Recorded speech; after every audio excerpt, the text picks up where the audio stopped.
Assalamualaikum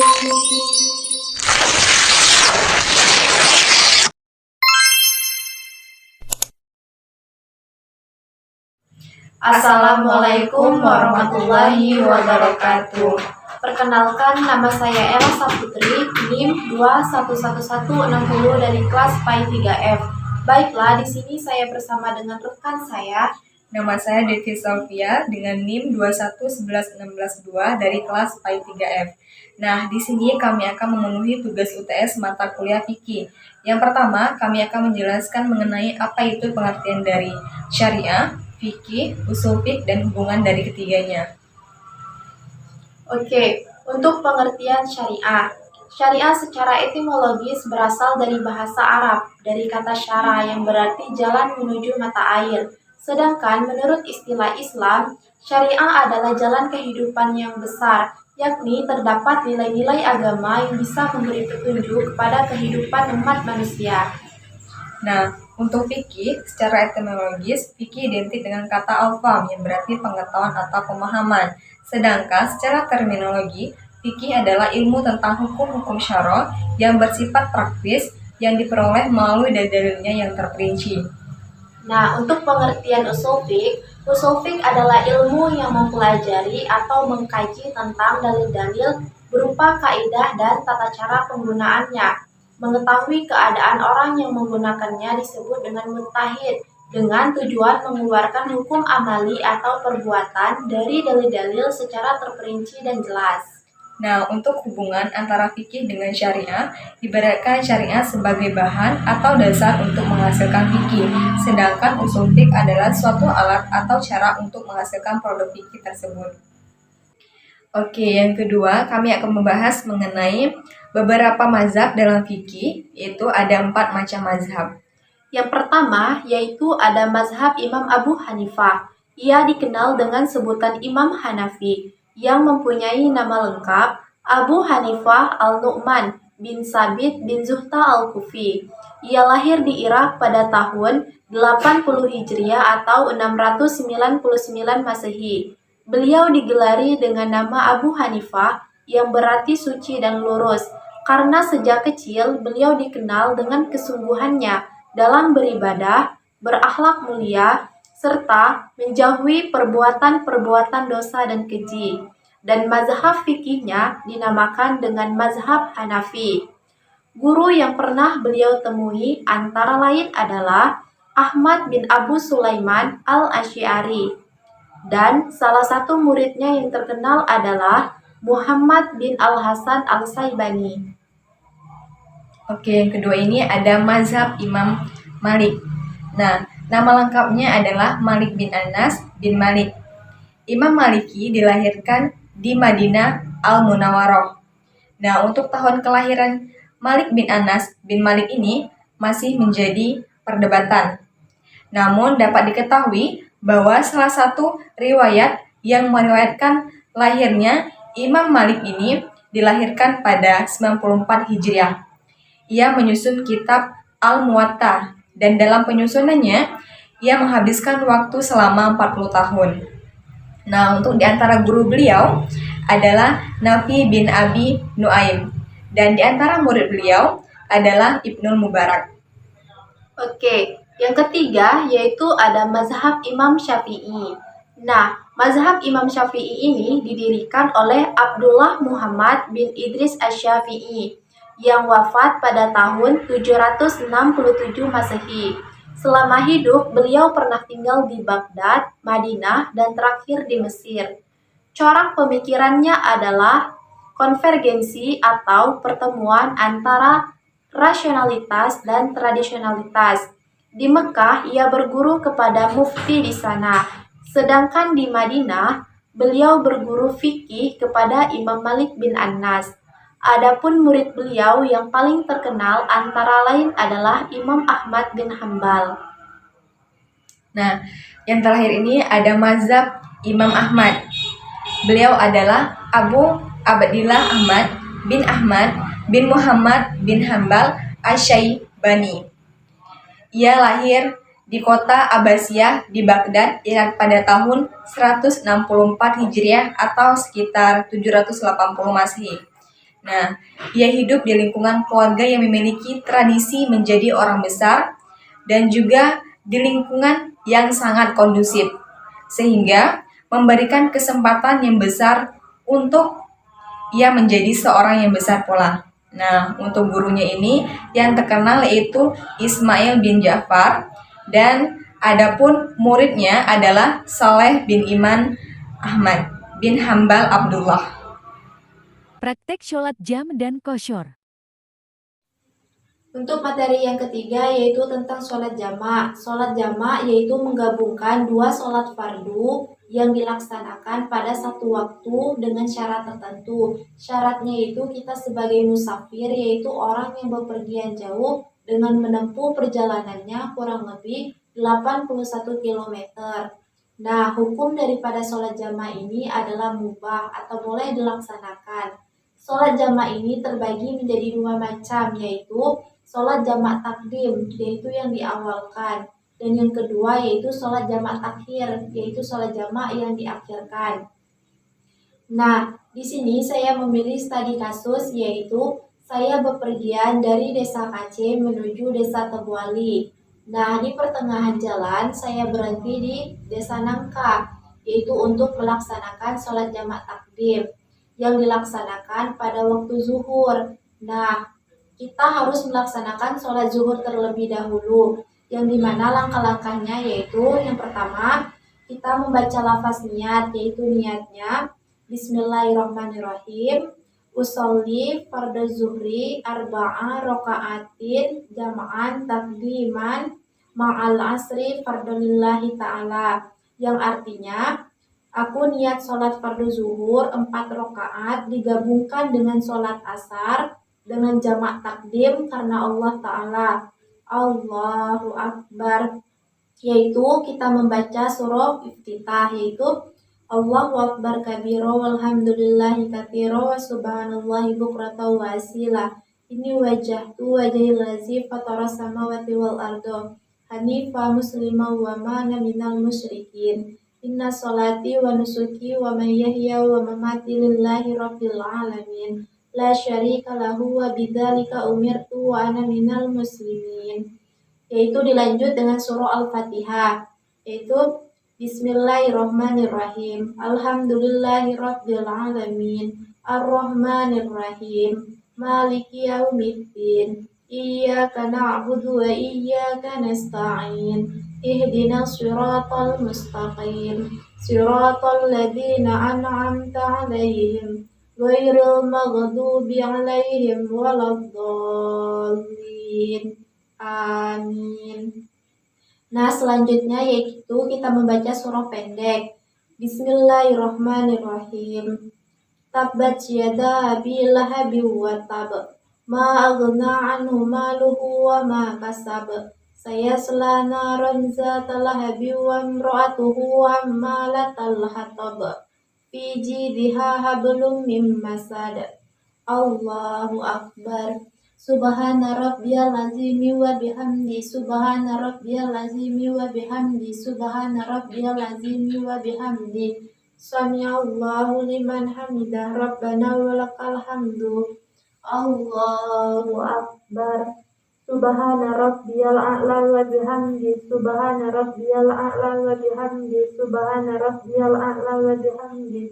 Allahu Akbar. Rabbi ghfirli warhamni wajburni warfa'ni warzuqni wahdini wa'afini wa'fu anni. Allahu Akbar. Subhana rabbiyal a'la wa bihamdi. Subhana rabbiyal a'la wa bihamdi. Subhana rabbiyal a'la wa bihamdi. Allahu Akbar. Nah, untuk rakaat kedua dan ketiga sampai keempat yaitu dengan seterusnya. Yaitu di sini kita langsung duduk tasyahud akhir ya.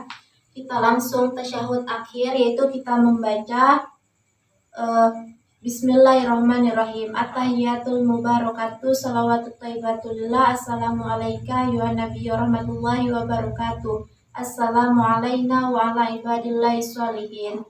Ashhadu an la ilaha illallah wa ashhadu anna muhammadar rasulullah. Allahumma sholli ala Muhammad wa ala ali Muhammad kama shallaita ala Ibrahim wa ala ali Ibrahim wa barik ala Muhammad wa ala ali Muhammad kama barakta ala Ibrahim wa ala ali Ibrahim fil alamin innaka Hamidum Majid. Diakhiri dengan salam. Assalamualaikum warahmatullahi. Assalamualaikum warahmatullahi.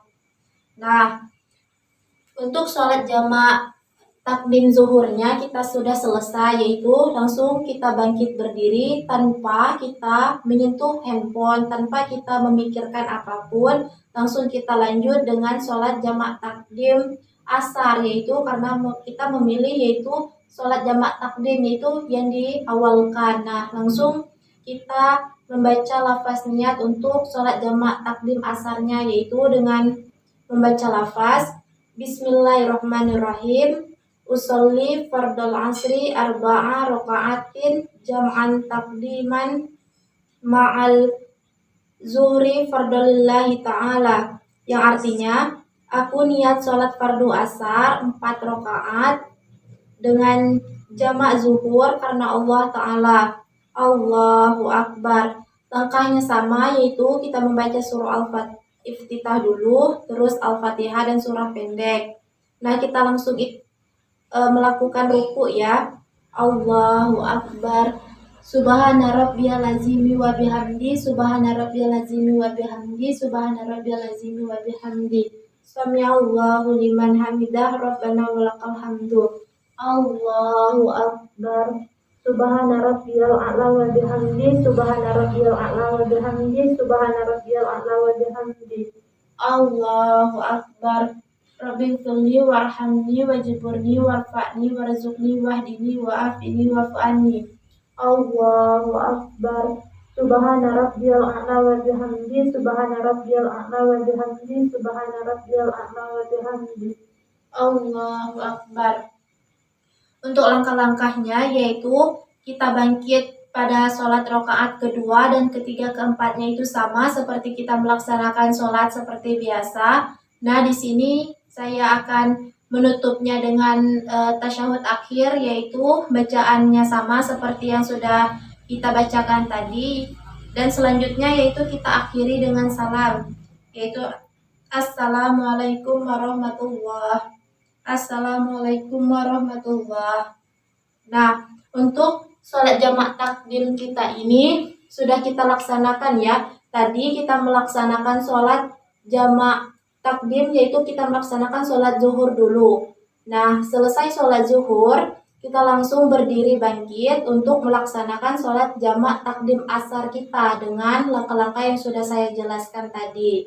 Nah, untuk sholat jamaahnya seperti itu ya. Di sini saya akan menjelaskan mengenai sholat qashar. Nah, sholat qashar adalah sholat yang dipendekkan atau diringkas, yaitu sholat fardu yang diringkas dari 4 rakaat menjadi 2 rakaat. Nah, sholat fardu yang boleh diqashar atau boleh diringkas itu sholat yang jumlahnya 4 rakaat, kayak seperti sholat zuhur, asar, sama isya. Kemudian hukum melaksanakan sholat qashar ini adalah mubah atau diperbolehkan jika memenuhi syarat. Salah satu syaratnya itu adalah seorang musafir, yaitu orang yang berpergian jauh menempuh minimal sekitar 82 km. Nah, di sini saya mengambil studi kasus. Misalkan saya berpergian dari desa Aceh ke desa Tubali. Kemudian saya mengambil tempat pemberhentian atau persinggahan di desa Nangka. Nah, di desa Nangka tersebut saya melaksanakan sholat zuhur tapi dengan cara mengqashar, yaitu dari 4 rakaat, meringkas dari 4 rakaat menjadi 2 rakaat. Nah, ada langkah-langkahnya mengqashar sholat zuhur tadi. Yang pertama kita membaca niat, yang dimana niatnya Bismillahirrahmanirrahim. Usolli fardhu zuhri rakaataini qashran adaan lillahi ta'ala. Aku niat sholat zuhur 2 rakaat menghadap kiblat dengan cara mengqashar fardu karena Allah Ta'ala. Allahu Akbar. Nah, di sini kita membaca doa iftitah. Bismillahirrahmanirrahim. Allahu Akbar kabira walhamdulillahi katsira wa subhanallahi bukratan wa asila.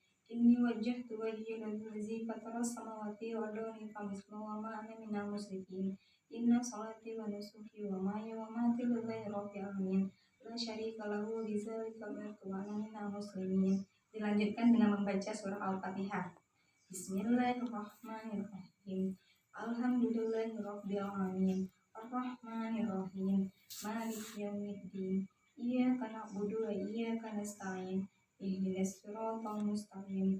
Siratal ladzina an'amta 'alaihim ghairil maghdubi 'alaihim waladdallin. Amin. Nah, dilanjutkan dengan membaca surah pendek Al-Quran. Bismillahirrahmanirrahim.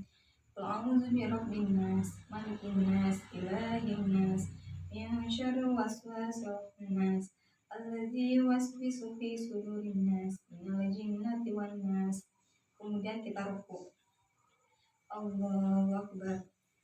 Subhana rabbiyal azim wa bihamdihi, subhana rabbiyal azim wa bihamdihi, subhana rabbiyal azim wa bihamdihi.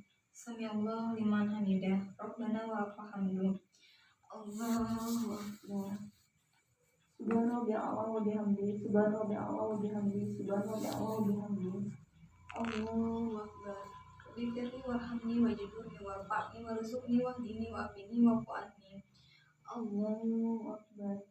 Subhana rabbiyal a'la wa bihamdihi, subhana rabbiyal a'la wa bihamdihi, subhana rabbiyal a'la wa bihamdihi. Allahu akbar.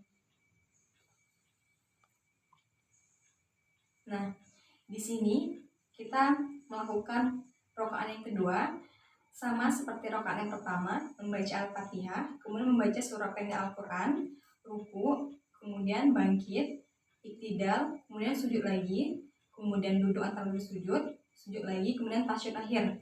Nah, di sini saya langsung tasyahud akhir ya. Langsung tasyahud akhir pada rakaat yang terakhir, yaitu rakaat yang kedua. Bismillahirrahmanirrahim. At-tahiyyatu mubarakatus shalawatu thayyibatu lillah. Assalamualaikum warahmatullahi wabarakatuh. Assalamualaikum warahmatullahi wabarakatuh. Asyhadu an la ilaha illallah wa asyhadu anna Muhammadar Rasulullah. Allahumma shalli ala sayyidina Muhammad wa ala sayyidina Muhammad. Kama shallaita ala sayyidina Ibrahim wa ala sayyidina Ibrahim. Wa barik ala sayyidina Muhammad wa ala sayyidina Muhammad. Kama barakta ala sayyidina Ibrahim wa ala sayyidina Ibrahim. Fil alamin innaka Hamidum Majid. Kemudian ditutup dengan salam. Assalamualaikum warahmatullahi. Assalamualaikum warahmatullahi. Nah, itulah tata cara pelaksanaan mengqashar sholat. Di sini saya tadi mengqashar sholat zuhur. Saya jelaskan tadi bahwasanya sholat qashar adalah sholat yang dipendekkan atau diringkas, yaitu sholat fardu yang diringkas dari 4 rakaat menjadi 2 rakaat. Nah, sholat fardu yang boleh diringkas ini cuma sholat fardu yang jumlahnya 4 rakaat ya, kayak seperti zuhur tadi, kemudian isya sama asar, dan hukumnya itu mubah atau diperbolehkan jika kita dalam keadaan musafir atau orang yang berperjalanan jauh minimal menempuh 82 km. Ilustrasi zakat fitrah dan mal profesi, emas, dan pertanian. Baiklah, di sini kita akan membahas nomor keempat, yaitu tentang zakat fitrah dan zakat mal, di mana zakat malnya terbagi menjadi ada zakat emas dan perak, zakat pertanian, dan zakat profesi. Nah, untuk zakat fitrah ini adalah zakat yang wajib kita keluarkan pada saat bulan suci Ramadan, di mana yang boleh kita zakatkan yaitu seperti kurma, gandum, beras, atau jenis makanan pokok yang menjadi konsumsi di daerah yang bersangkutan. Nah, untuk zakat fitrah yang harus kita keluarkan yaitu setiap jiwa adalah 2,5 kg. Nah, yang kedua yaitu zakat mal. Zakat mal ini terbagi menjadi beberapa bagian. Nah, yang pertama yaitu ada emas dan perak, di mana misalkan emas ini 90 gram. Harga 1 gram emasnya 70.000. Nah, maka zakat yang dikeluarkan adalah 90 dikali 70.000 dikali 2,5%. Hasilnya 157.500. Maka kita wajib mengeluarkan emas dan perak kita. Nah, untuk zakat pertanian yaitu ada 2 kategori di mana yang harus dilakukan untuk mengeluarkan zakat. Yang pertama, apabila tanaman diairi dengan air hujan, maka zakat yang dikeluarkan yaitu 10%. Sedangkan tanaman yang diairi dengan peralatan dan memerlukan biaya, maka zakatnya 5%. Di sini kita ambil contoh yaitu seorang petani memiliki sawah 2,5 hektar di daerah tak ada hujan. Setiap kali panen mendapat pendapatan kotor biasanya 5 ton gabah. Perawatan padi hingga panen 50 gram. Nah, untuk cara penyelesaiannya yaitu kadar zakat dengan pengairan alami 10%. Hasil panennya 2,5 ton atau 2.500 kg. Biaya perawatannya 50 kg. Hasil panen bersihnya 2.450 kg. Nah, zakat pertanian yang harus dikeluarkan adalah 2.450 kg dikali 10% tadi, hasilnya 245 kg. Maka kita sudah bisa mengeluarkan zakat kita. Nah, untuk yang ketiga yaitu zakat profesi. Zakat profesi ini itu seperti gaji para pegawai negeri sipil atau PNS, dokter, guru, perawat, dan masih banyak lainnya, di mana zakat profesi ini ditunaikan pada saat diperolehnya penghasilan. Nah, untuk kadar zakat yang dikeluarkan sama seperti zakat fitrah, zakat pertanian, dan emas tadi 2,5%. Dan nasab batas minimal zakat profesi yakni yaitu senilai 85 gram emas. Nah, jika emas pada hari ini yaitu kita analogikan 800.000 per gram, maka nisab penghasilannya yaitu 85 dikali 8.000 gram emas tadi, hasilnya yaitu Rp68.000.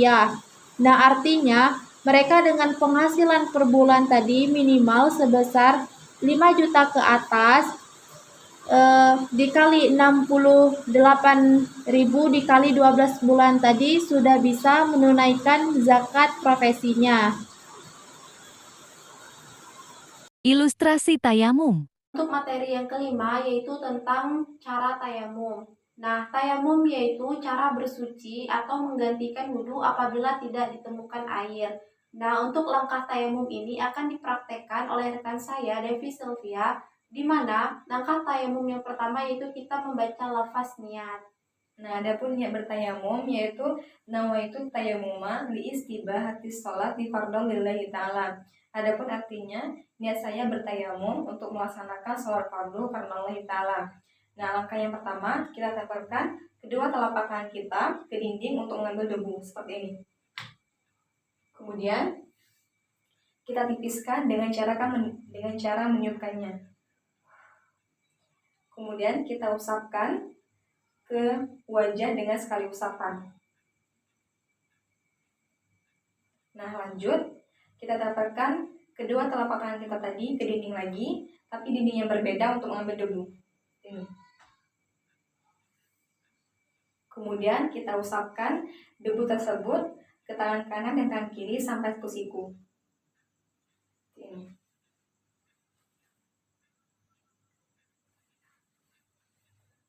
Nah, jangan sampai kedua telapak tangan yang kita tadi saling bersentuhan karena akan bisa membatalkan wudhu. Nah, yang terakhir itu membaca doa setelah bertayamum, sama seperti doa setelah berwudhu. Adapun doanya akan dibacakan oleh rekan saya yaitu Ella Saputri.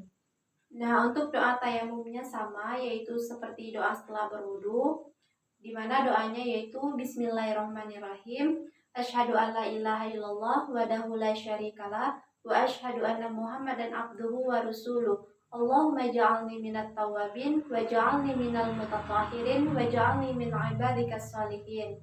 Nah, inilah materi yang telah kami sampaikan. Semoga bermanfaat bagi kita semua.